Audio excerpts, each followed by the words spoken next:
Hozir uyingiz, molingiz, davlatingiz o'zingizga, har biringiz o'ylang. Alloh sizga bergan molni yarmini shunday kelib masjidga shunday tiksangiz masalan. Biringizni deylik, Faxriddinga o'xshaganni Alloh ziyoda qilsin, mol dunyosini, ana u do'koni, mana u moli bo'lsa, shuni yarmini olib keldida masjidga qo'ydi. Hazrat Umar shunday qildi.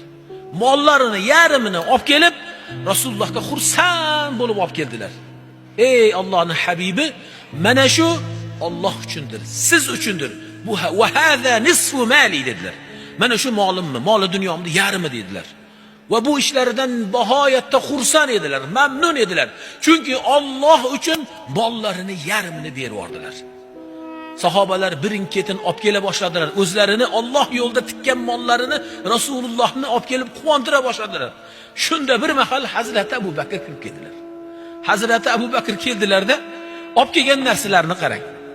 Bir ko'zacha, bir o'sha kichkina bir metrlik bo'lsa sholchacha, bir qoshiqcha, bir o'sha qadah, shu kabi 4-5 narsasini olib keldilar.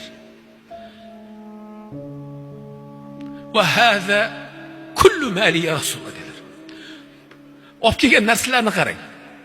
Lekin bu hamma molim dedilar. Uylarida biron narsalar qolmabdi. Hammasini olib kelib Rasulullohning huzuriga, "Ya Rasululloh, bu siz va Alloh uchun" dedilar. Va hada kullu mali dedilar.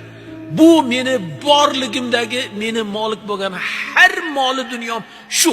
Uyimda biron narsa qolmadi dedilar.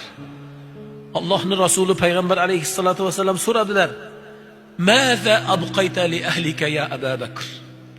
Ey Abu Bakr, o'zingizning ahlingizga, bola chaqangizga nima qoldirdingiz deganlarda so'zni qarang.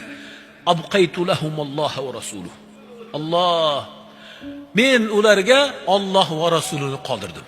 Ularga Alloh va rasuli kifoyadir deya, hatto yeb ichib turgan o'sha qoshiqlarigacha olib keldilar. Chunki boshqa mollari yo'q edi. Agar Abu Bakrda bundan ko'p mol bo'lsa edi, olib kelar edi.